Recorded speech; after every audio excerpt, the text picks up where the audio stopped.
Botanical Gardens is an escape from the desert that is the old Pueblo. In addition to the array of vegetation, they also feature some amazing artwork. Two such pieces by Robert J. Wick are a natural fit as those monumental bronze sculptures incorporate living plants. Bob once described his work like this: "The flora are not decorations, but an integral part of the art, defining its character by quality, shape, and nature of the plants used. My works of art are a union of art, man, and nature." You can really see that here in this piece called G's Horn. Bob lived, flourished, and shared his humanity in a number of worlds. Foremost was his commitment and love for family and to nature. His sculptures, which are also featured in exhibits elsewhere throughout the US, are distinctive, utilizing living trees and plants placed inside the bronzes to reflect the flora and strength of Earth and their connection with mankind.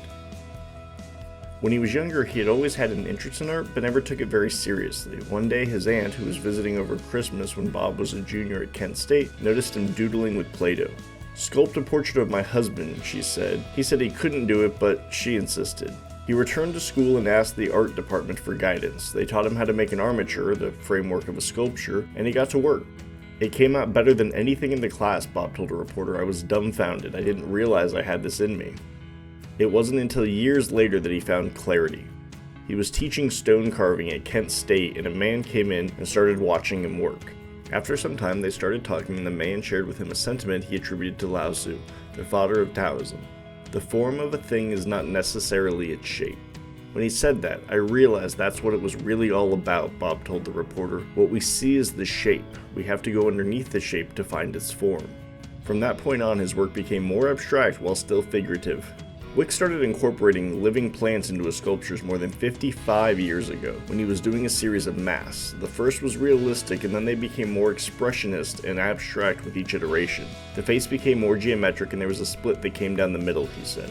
Without fully understanding why, he cut a piece of ivy and placed it in the split. And I thought, wow, that really says something to me about the vitality of the mind. It's alive, growing, he said. Others might look at it and say that's a symbol of death because plants grow from dead things, and that's okay. If they see it that way, that's their choice. He continued exploring, developing, and expanding that concept from that day on. For more than 40 years, his life and work were based in southeast Arizona. Bob died on January 13th at his home nestled in the mountains near Bisbee. He will be fondly remembered by friends, family, and art lovers alike. You can see his work for yourself while enjoying all that the Botanical Gardens has to offer. They're located at 2150 North Alvernon Way. They open daily at 8:30 a.m.